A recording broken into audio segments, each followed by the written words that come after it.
Chapter 7 is on analytic geometry. Section 7.1 is basically just used to define what the conics are, and then we'll move on to the different conics. So let's look at the definition. Conics, an abbreviation for conic sections, are curves that result from the intersection of a double right circular cone and a plane. So double, you see the double cone. Right just means that it hits the surface at a 90-degree angle, and it's circular. The base are circular. And then we see the plane. So in the first diagram, we see what happens when the plane is parallel to the base, and the conic that results is a circle. If you slightly tip the plane, it's no longer parallel to the base, then you end up with an ellipse.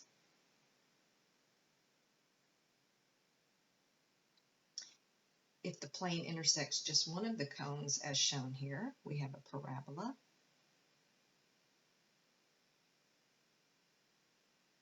And if the plane intersects both cones, we have a hyperbola.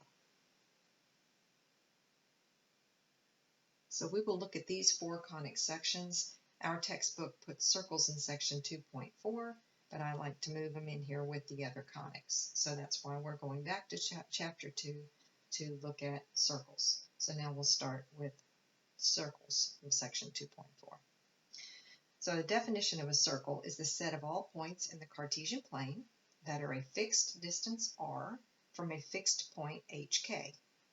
The fixed distance r is called the, I'm sure you know, radius, and the fixed point hk is called the center of the circle. Look at our first exploration here. We want to write the standard form for the equation of a circle. First, let's label the parts of this circle given here. We have the center here. We said that's HK, if you can squeeze that in, HK. And then, of course, this dimension from the center to anywhere else on the outside edge here is the radius r, that distance from the center to any point. So the definition is all points that are this fixed distance from a fixed point, and that creates all these points. Okay, to find the length of the radius, we'll substitute into the distance formula the values of x, y, and the ordered pair representing the center. The distance formula has been provided below, so that's how we would find that, right? The distance between 2 points, here's our distance formula. We're to use these 2 points and change this. So in other words, now D is going to be changed into R, because we're specifically looking for the radius, that's our distance, and we'll let x1 be h, and y1 is our k. All right, so R is equal to the square root of, and I'll just call x2 x minus h squared plus y minus k squared. Okay, so since I am calling the center hk, I can just call these x and y. And now then if I wanted to not have a radical in this formula for the standard form for the equation of a circle, what could I do? I can raise both sides to the second power.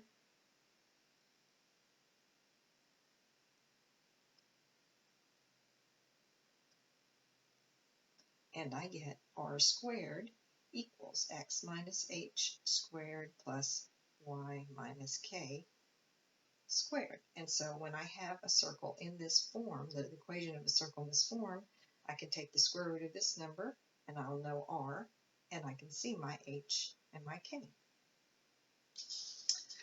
All right, let's continue.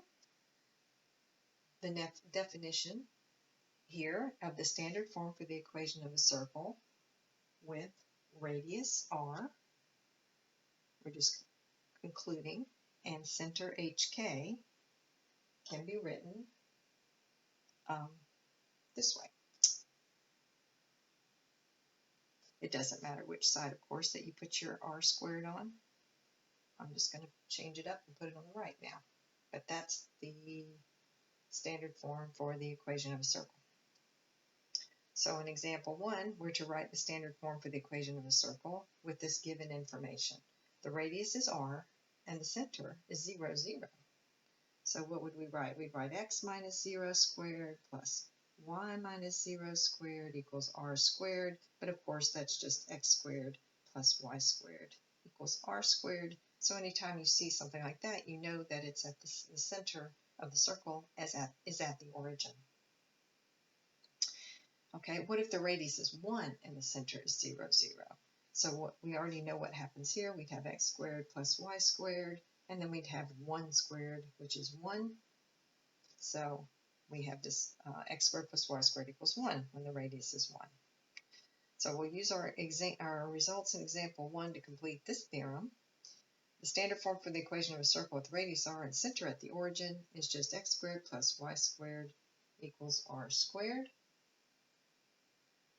And the center of a circle, the equation for a circle with radius 1 and it's centered at the origin, this is called the unit circle because its radius is 1 and it's x squared plus y squared equals 1. Remember that unit circle from trig if you've had any trigonometry.